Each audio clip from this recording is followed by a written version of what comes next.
ये घटना मेरे साथ नहीं बल्कि मेरे पति जॉन, जो अब इस दुनिया में नहीं है, उनके साथ हुई थी जब वे 16 साल के थे। 1992 में उनकी मां मैरी, जिनके पति का कुछ वर्षों पहले ही स्वर्गवास हो गया था, उन्होंने टॉम नाम के व्यक्ति से दोबारा शादी कर ली थी। वे East Lake, Ohio, America, USA में एक जगह के एक घर में रहने के लिए चले गए थे। उस घर के अंदर 3 कमरे थे। मैरी के पहले पति चक के पास बहुत सारी निजी संपत्ति थी, जो अब मैरी के पास आ चुकी थी। इनमें से एक जर्मनी के ब्लैक फॉरेस्ट की एक सुंदर बलूत ओक पेड़ की बनी मैंटल क्लॉक थी। वह उस घड़ी को बहुत ही पसंद करता था। वह हमेशा उस घड़ी की बहुत ही अच्छे से देखभाल करता था ताकि वह घड़ी हमेशा चलती रहे। एक बार जब वह बीमार हुआ तो उसने कहा कि उसके मरने के बाद वो मैरी उस घड़ी की बहुत ही अच्छे तरीके से देखभाल करे ताकि वह कभी भी बंद ना हो। अगर उसने ऐसा नहीं किया तो वह मरने के बाद दोबारा जिंदा होकर उसको परेशान करने के लिए आएगा। वे अपने नए घर में रहने के लिए घरेलू सामान को सेट करने लगे। तब जॉन 16 वर्ष का और उसकी बहन बेथ 12 वर्ष की थी। कुछ समय के लिए मैरी और जॉन उस घड़ी को चालू रखने के लिए उसमें चाबी घुमाते थे।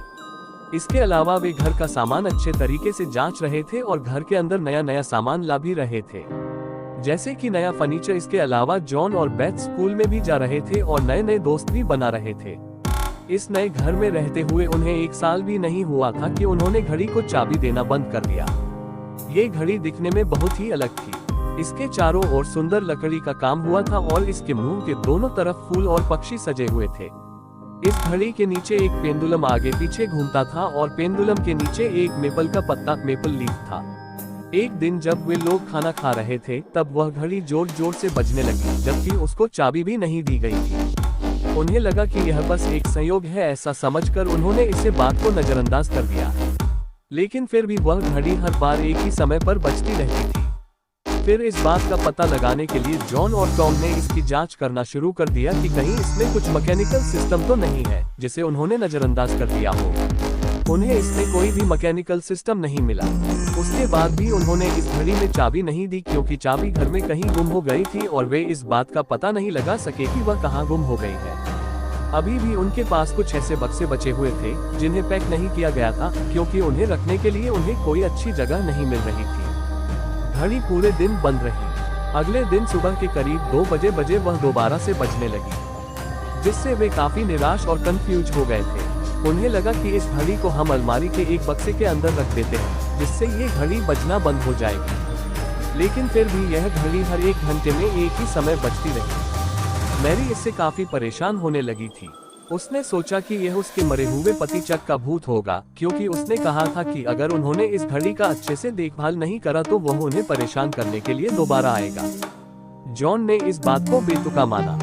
जॉन ने इस बात पर विश्वास नहीं किया कि कोई चीज भूतिया भी हो सकती है। उसके बाद उन्होंने उस घड़ी का पेंडुलम निकालकर उसे अलमारी के अंदर एक बॉक्स में रख दिया।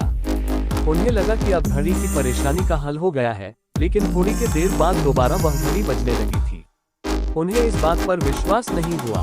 फिर जॉन ने उस घड़ी को अलमारी के उस बक्से में से बाहर निकाला, ये देखने के लिए कि हमने तो उस घड़ी के पेंडुलम को हटा दिया था, फिर भी वह घड़ी टिक टिक कैसे कर रही है।